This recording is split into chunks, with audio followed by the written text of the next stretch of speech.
मैं पिछले एक हफ्ते से बहुत ज़्यादा थक गई हूँ। सुरभि ने कॉफ़ी का ऑर्डर देते हुए कहा, इतना काम, कभी कभी दिल करता है कि नौकरी छोड़कर घर पर बैठ जाऊँ। हाँ यार, मेरे घर वाले भी शादी करने के लिए ज़ोर डाल रहे हैं, रुचि ने कहा। लेकिन नौकरी की व्यवस्था के मैं कुछ सोच नहीं पा रही हूँ।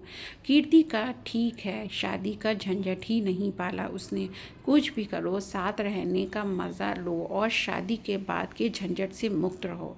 मुझे तो यार लिविंग रिलेशनशिप शादी से अधिक भाया है। कीर्ति ने कहा, शादी करो, बच्चे पैदा करो, बच्चों को पालो और नौकरी को भाड़ में जाने दो। अरे इतनी मेहनत करके इंजीनियरिंग की है, क्या सिर्फ घर चलाने और बच्चे पालने के लिए? कैसा चल रहा है तेरा पुलकित के साथ? रुचि ने पूछा। बहुत बढ़िया, ज़बरदस्त, एक दूसरे का साथ भी है लेकिन बंधन कोई नहीं। मैं तो कहती हूँ तू भी एक अच्छा सा पार्टनर ढूंढ ले, कीर्ति बोली। कौन कहता है कि शादी बंधन है? सुबह कॉफ़ी के कप में चम्मच चलाती हुई बोली। बस कामयाब औरत को समय के अनुसार सही साथी तलाश करने की ज़रूरत है। हाँ, जैसे तूने तलाश किया है, कीर्ति ने खिलखिलाते हुए बोला। एक आईआईटी इंजीनियर ने एक लेक्चरर से शादी कर ली। इतनी कामयाब बीवी को वह कितने दिन पचा पाएगा? जवाब में सुरभि मुस्कुराने लगी। क्यों नहीं पचा पाएगा? जब एक पत्नी अपने कामयाब पति को पचा सकती है, तो एक पति अपने से अधिक कामयाब पत्नी को क्यों नहीं पचा सकता? आज के समय की यही ज़रूरत है, कहकर कॉफ़ी का प्याला मेज़ पर रखकर सुरभि उठ खड़ी हुई। साथ ही रुचि और कीर्ति भी खिलखिलाते हुए उठी और अपनी अपनी राह चल पड़ी। तीनों सहेलियां बहुराष्ट्रीय कंपनियों में बड़े बड़े पोस्ट पर थीं। फुर्सत के समय तीनों एक दूसरे से मिलती रहती थीं। तीनों सहेलियों की उम्र 32 पार कर चुकी थी। रुचि अभी तक अविवाहित थी। कीर्ति एक युवक पुलकित के साथ लिविंग रिलेशनशिप में रह रही थी और सुरभि ने एक लेक्चरर से 3 साल पहले ही विवाह किया था। उसका साल भर का एक बेटा भी था। वैसे तो तीनों सहेलियां अपनी अपनी वर्तमान स्थितियों से संतुष्ट थीं, लेकिन सब कुछ है पर कुछ कमी सी है कि तर्ज पर हर एक को कुछ न कुछ खटकता रहता था। रुचि जब घर पहुंची तो 9 बज रहे थे। माँ खाने के मेज़ पर बैठी उसका इंतज़ार कर रही थी। उसे आया देख कर माँ बोली, बेटी आज बहुत देर कर दी, आज जल्दी से खाना खा ले, 9 बजने को हैं। 9 बजे बड़े शहरों में कोई बड़ी बात नहीं होती, पर किसी ने भी उसका खाने के लिए इंतज़ार करना ठीक नहीं समझा।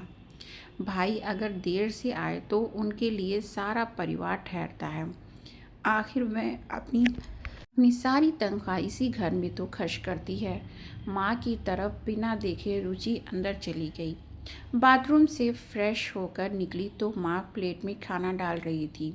उसने किसी तरह थोड़ा सा खाना खाया। इस दौरान माँ की बातों का वह हाँ ना में जवाब देती रही और फिर अपने कमरे में बत्ती बुझाकर पलंग पर लेट गई।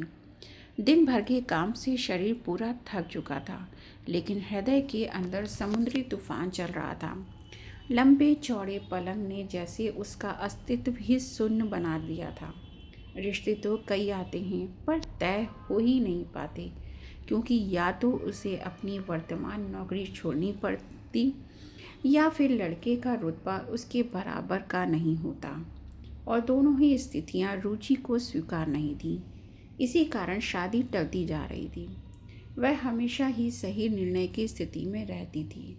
उसके संस्कार उसे कीर्ति जैसा जीवन जीने की प्रेरणा नहीं देते थे, और उसका रुतबा, उसका स्वाभिमान उसे अपने से कम योग्य लड़के से शादी करने से रोकता था। कीर्ति अपने फ्लैट पर पहुंची तो फ्लैट में अंधेरा था। पर्स से चाबी निकालकर दरवाज़ा खोला और अंदर आ गई। पुलकित कहाँ होगा, यह सोचकर उसने पुलकित के मोबाइल पर फ़ोन लगाया और बोली, पुलकित कहाँ हो तुम? कीर्ति, मैं आज कुछ दोस्तों के साथ एक फार्म हाउस पर हूँ। सॉरी डार्लिंग, मैं आज रात वापस नहीं आ पाऊँगा। कल रविवार है, कल मिलते हैं, कहकर उसने फ़ोन रख दिया। पुलकित साथ हो या ना हो, एक असुरक्षा का भाव जाने क्यों हमेशा उसके जहन में तैरता रहता है। वैसे हाँ, उनका लिविंग रिलेशन अच्छा चल रहा था, फिर भी वह अपने आप को कुछ लुटा हुआ सा, ठगा हुआ था महसूस करती थी। विवाह की अहमियत दिल में एक दर्द सा उठा ही देती है। वैवाहिक संबंधों पर पारिवारिक, सामाजिक व बच्चों का दबाव होता है, इसलिए निभाना ही पड़ता है। लेकिन उनके संबंधों की बुनियाद खोखली है, कभी भी टूट सकती है। उसके बाद क्या होगा, यह सोचने से भी कीर्ति घबराती थी। कीर्ति ने 2 टोस्ट पर मक्खन लगाया, थोड़ा दूध पिया और कपड़े बदलकर बिस्तर पर निढाल सी पड़ गई। पुलकित लिविंग रिलेशन के लिए तो तैयार है, पर विवाह के लिए नहीं कहता है। अभी उसने विवाह के बारे में सोचा नहीं है। सच तो यह है कि पुलकित यदि विवाह के लिए कहे भी तो शायद वह तैयार ना हो पाए। विवाह के बाद की जिम्मेदारियां, बच्चे, घर गृहस्थी वह कैसे निभा पाएगी। लेकिन जब अपने दिल से पूछती है तो एहसास होता है कि विवाह की अहमियत वह समझती है। स्थायी संबंध, भावनात्मक और शारीरिक सुरक्षा विवाह से ही मिलती है। लाख उसके पुलकित के साथ मधुर संबंध हैं, लेकिन उसे वह अधिकार तो नहीं जो एक पत्नी का अपने पति पर होता है। यह सब कुछ सोचते सोचते कीर्ति गुदगुदे तकियों में मुंह गड़ाकर सोने का असफल प्रयास करने लगी। सुरभि घर पहुंची तो शुभम बेटे को कंधे से चिपकाए लॉन में टहला रही थी। उसे अंदर आते देखकर उसकी तरफ चला आया और बोला, बहुत देर हो गई। हाँ, रुचि और कीर्ति के साथ कॉफ़ी पीने रुक गई थी तो एक फ़ोन तो कर देती, शुभम नाराज़गी से बोला। दोनों अंदर आ गए। शुभम बेटे को बिस्तर पर लिटाकर थपकियां देने लगा। वह बाथरूम में चली गई। नहा धोकर निकली तो मेज़ पर खाना लगा हुआ था। चलो खाना खा लो, सुरभि बोली तो शुभम मेज़ पर आकर बैठ गया। डोंगे का ढक्कन हटाती हुई सुरभि बोली, कुछ भी कहो, खाना तो मीरा बहुत अच्छा बनाती है। शुभम चुपचाप खाना खाता रहा। सुरभि उसकी नाराज़गी समझ रही थी। आज शनिवार की शाम शुभम का आउटिंग का प्रोग्राम रहा होगा, जो उसकी वजह से ख़राब हो गया। एक बार मन किया कि उससे बात करे, लेकिन वह इतनी थकी हुई थी कि शुभम से उलझने का उसका मन नहीं हुआ। खाना ख़त्म करके उसने बचा हुआ खाना फ्रिज में रखा और बिस्तर पर आकर लेट गई। शुभम सो गया था, आँखों को कोहनी से ढके हुए। सुरभि का मन कर रहा था कि वह शुभम को मना ले, लेकिन पता नहीं कौन सी दीवार थी जो उसे शुभम के साथ सहज होने से रोकती थी। वैसे शुभम उसका स्वयं का चुनाव था। जब उसके लिए रिश्ते आ रहे थे, उस समय उसकी बुआ ने अपने रिश्तेदार के एक लेक्चरर लड़के का रिश्ता उसके लिए सुझाया था। घर में सभी खिलखिलाकर हंस पड़े थे। कहाँ सुरभि बहुराष्ट्रीय कंपनी में प्रबंधक और कहाँ लेक्चरर से आप। तभी उसकी छोटी बहन मजाक में बोली थी, वैसे दीदी, एक लेक्चरर से आपका आइडियल मैच रहेगा। आखिर पति पत्नी में से किसी एक को तो घर संभालने की फुर्सत होनी ही चाहिए, वरना घर कैसे चलेगा। आप पति बनकर राज करना, वो पत्नी बनकर घर संभालेंगे। बहन की मजाक में कही हुई बात सुरभि के जहन में आकर अटक गई थी। पहले तो उसके जैसी योग्य लड़की के लिए रिश्ते मिलने की मुश्किल हो रहे थे। एक तो इस लड़के की नौकरी स्थानीय थी और दूसरे आने वाले समय में बच्चे होंगे तो उनकी देखभाल करने का उसके पास पर्याप्त समय होगा तो वह अपनी नौकरी पर पूरा ध्यान दे सकती है। यह सोचकर उसका निर्णय पुख्ता हो गया। उसके इस क्रांतिकारी निर्णय में पिता ने उसका साथ दिया था। उनकी नज़र में आज के समय में पति या पत्नी में से किसी का भी काम या ज़्यादा योग्य होना कोई मायने नहीं रखता है। और इस तरह से शुभम से उसका विवाह हो गया था। शुरुआत में तो सब ठीक चल रहा था, धीरे धीरे उनके रिश्तों में खिंचाव आने लगा। उसकी तनख्वाह, उसका दायरा, उसकी व्यवस्थाएं, सभी कुछ शुभम के मुकाबले ऊंचा था और यह बात सुरभि के हाव भाव से जाहिर हो जाती थी। शुभम उसके सामने खुद को बौना महसूस करता था। सुरभि सोच रही थी कि काश उसने विवाह करने में जल्दबाजी ना की होती तो आज उसकी यह स्थिति नहीं होती। उससे तो अच्छा रुचि और कीर्ति का जीवन है, जो खुश तो हैं। शुभम उसकी परेशानियां समझ ही नहीं पाता। वह चाहता है कि और पत्नियों की तरह मैं उसके अहम को संतुष्ट करूं। यही सोचते सोचते सुरभि सो गई। दूसरे दिन रविवार था। वह देर से सोकर उठी। जब वह उठी तो मीरा, रामू काका और बिमला आंटी सब काम करके जा चुके थे और आया बिट्टू की मालिश कर रही थी। वह बाहर निकली, किचन में जाकर चाय बनाई, एक कप शुभम को दी और खुद भी बैठकर चाय पीते हुए अखबार पढ़ने लगी। तभी उसका फ़ोन बज उठा। उसने फ़ोन उठाया तो देखा कीर्ति का फ़ोन था। हेलो कीर्ति, क्या हुआ? चाय पीते हुए सुरभि बोली। कीर्ति कुछ देर तक सुरभि से बात करने लगी। कीर्ति बोली, सुरभि क्या तुम थोड़ी देर के लिए मेरे घर आ सकती हो? तो कीर्ति की आवाज़ उदासी में डूबी हुई थी। क्यों, क्या हो गया? सुरभि कीर्ति से चिंतित स्वर में बोली। क्या हुआ?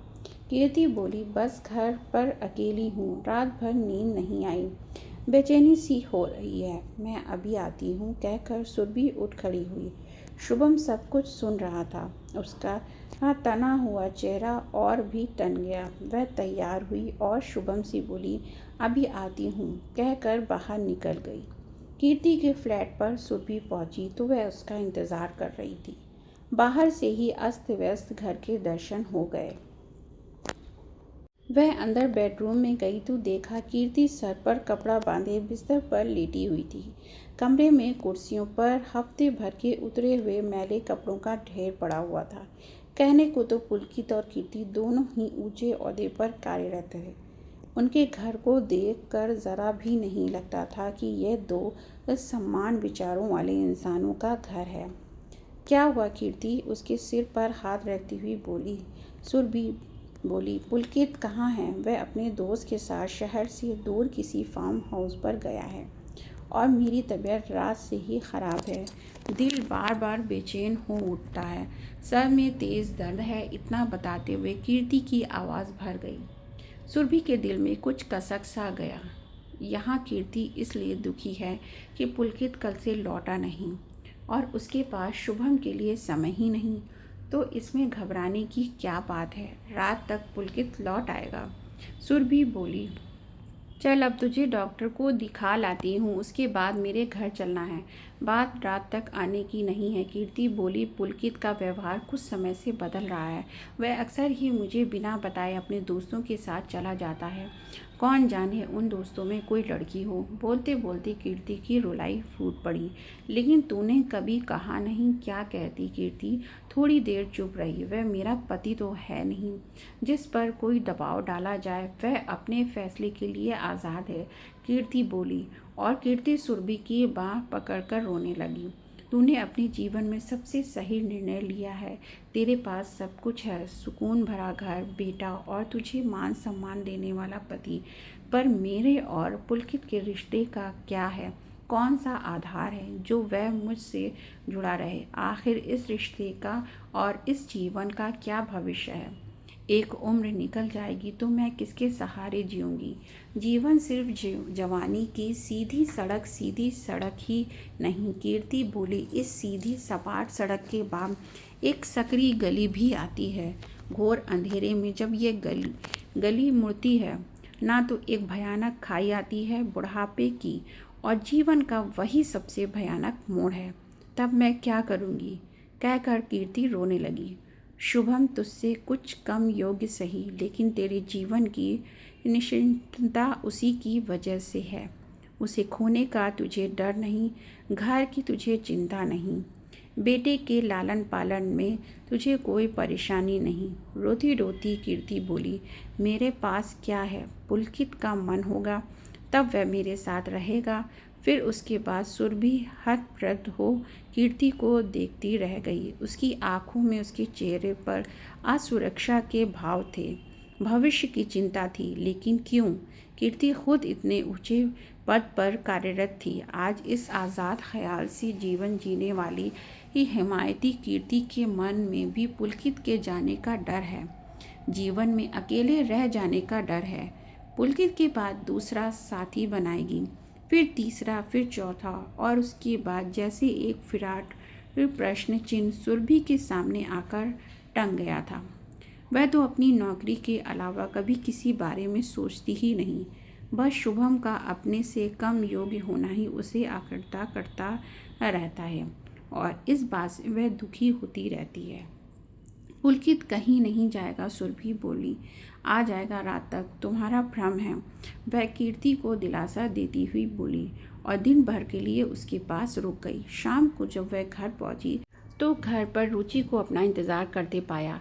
अरे रुचि, इस समय तुम कैसे आई? तुमसे बात करने का मन हो रहा था, सो गई। शुभम जी ने बताया कि तुम कीर्ति के घर गई हो, अब आने वाली होगी। मुझसे इंतज़ार करने को कहकर वे कुछ सामान लेने चले गए। एक पल चुप रहने के बाद रुचि बोली, शुभम बता रहे थे कि कीर्ति की तबीयत कुछ ठीक नहीं है। क्या हुआ है उसे? कुछ नहीं, वह अपने और पुलकित के रिश्ते को लेकर कुछ अपसेट सी है। सुरभि सोफे पर बैठती हुई बोली। कीर्ति को पुलकित पर भरोसा नहीं रहा। उसे लग रहा है कि उसकी ज़िंदगी में कोई और है, तभी वह उससे दूर जा रहा है। लेकिन कीर्ति उससे पूछती क्यों नहीं?